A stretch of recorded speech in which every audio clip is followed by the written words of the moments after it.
नमस्कार प्रणाम। हम के भाई छोट भोजपुरी गायक गंगाधर यादव। आप लोग का जितना भी हमारे ऑडियो से देख रहा बानी, रवल प्यार दुलार आशीर्वाद दी जा। और एक गाना सुनावल चाहता नहीं आप लोग की गाना के माध्यम से, और बहुत कुछ सीख मिलेगा तो सुना रहा हूँ।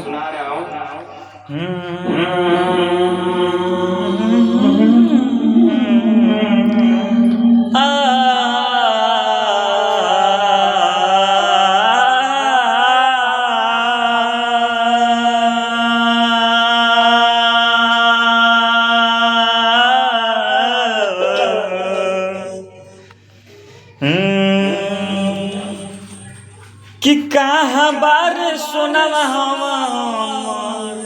तर पे मोर जियरवा गे जान। सीटी मारा था भैया हो, एक थोड़ा सुधार करो, अंत फिर गलत हो जाएगा ना। आप सुधार कीजिए बाजा, और ये थोड़ा सा डाउन कीजिए ना, वो हो जाएगा। सीटी मार रहा है ना। कि कहाँ बार सोनवा हमर तर पे मोर जियरवा गे। का भाई थोड़ा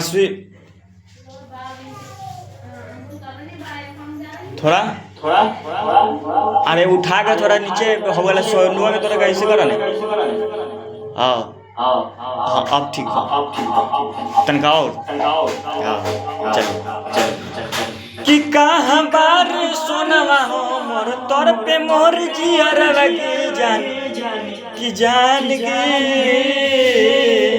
कि कहाँ बार सोनवा हमर तर पे मोर जियरवा गे जान, कि तोहरे चलते हथवा कटनी तबो न भइले हमर गे जान।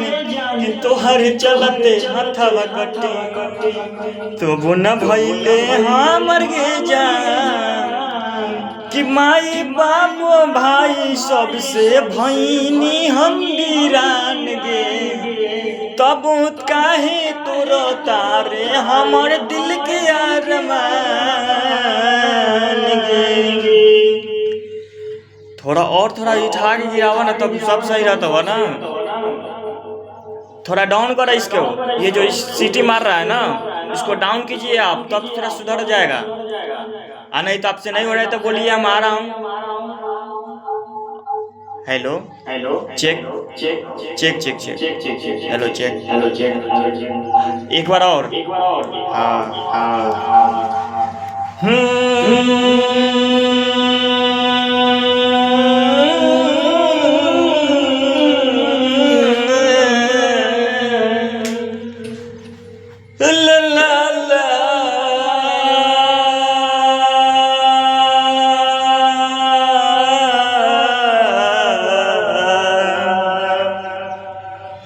कि छोड़ गइलू जान हमके, कि छोड़ गइलू जान हमके, अब बनैलू शराब हो।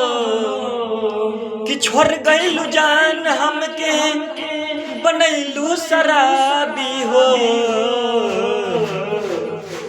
कि कहाँ बारे सोनवा हमर तर पे मोर जियरवा गे जान, तोहर चलते हाथवा कटनी तबो न भइले हमर गे जान। किया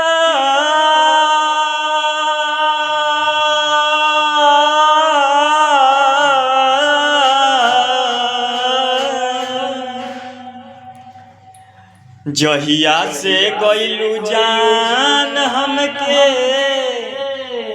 अरे छोड़ के जान।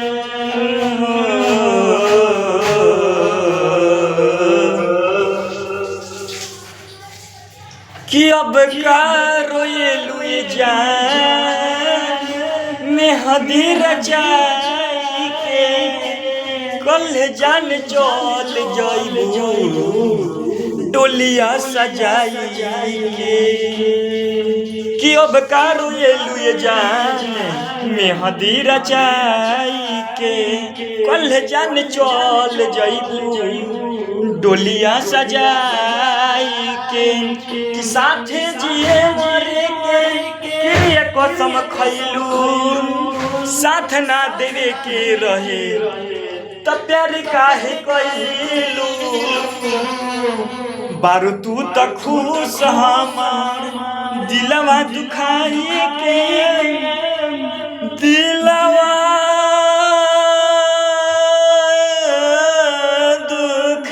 दुखाई के जा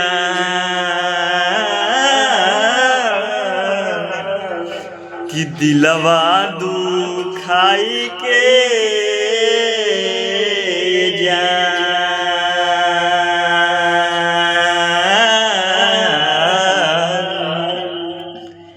कि बारू तू त खुश हमर दिलवा दुखाई के कि कल जान चल जइबू डोलिया सजाई के कल जान चल जइबू डोलिया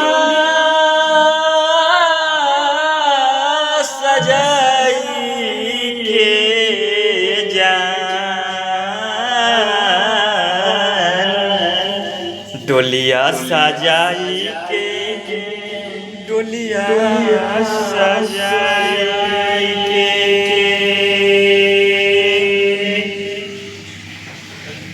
चहिया से कोई बारू हई गंगा डालिया दो के रुआई के जा